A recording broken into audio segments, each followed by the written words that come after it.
Hi, I'm Dr. Bertice Berry, and I want to tell you a story. I recently had the opportunity to be in Jamaica. Now, I used to go to Jamaica to write all the time. I get beautiful, beautiful inspiration from the ocean and the smells and the people and everything there. But I used to take my kids when they were young to this property, Half Moon. And I love being a Half Moon because of the nature, because of the closeness of, you can be right on the water. And the service. I loved being there. It's one of the oldest resorts there, very classy place.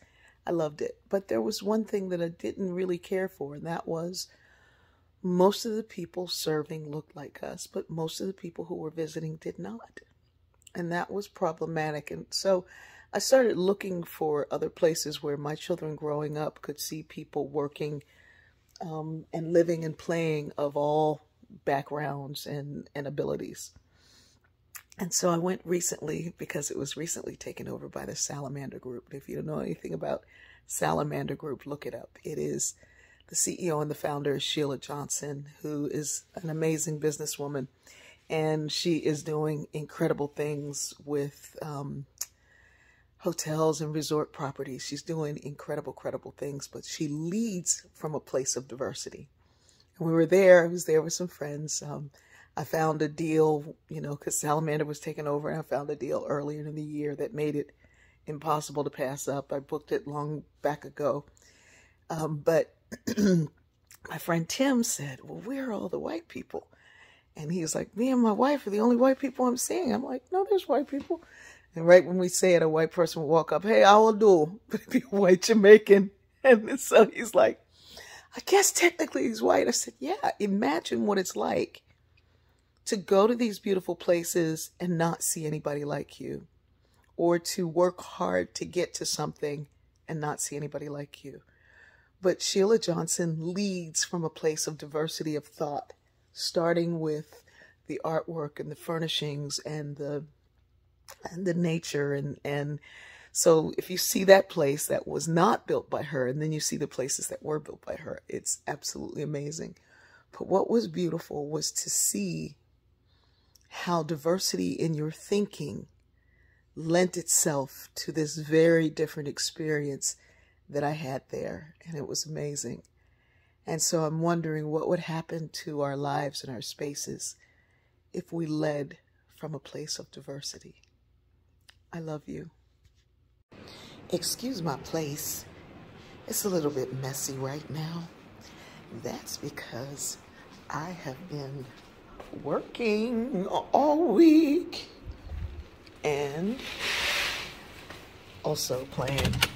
When you're this close to the ocean and you can just walk right out, it is a blessing. And let me see, how can I do this? I don't have my key and I don't want to get locked out, but I think I can do this for a minute. Hold on a second. Okay. So I walk right down to the sea, and oh my God, what a beautiful day, right? And then my pool is right here, and it has literally been my pool, or mine and my friends. And most of the time I was the only person over here. My friends are over the other side, except for when they come over, because that's how working people work. But I am so very grateful. This was, I'm sorry, I'm picking up my little sign. I don't have housekeeping come to clean all the time. This used to be my spot. I would bring my kids here and we would have a good time. But recently, Salamander Properties took over this property, which makes me very, very happy. Mrs. Johnson knows what she's doing. She really, really knows what she's doing. She leads from a perspective of diversity, and it has changed this place and the feeling of it in so many beautiful ways. So anyway, I would show you my bedroom, but I just got up. I love you.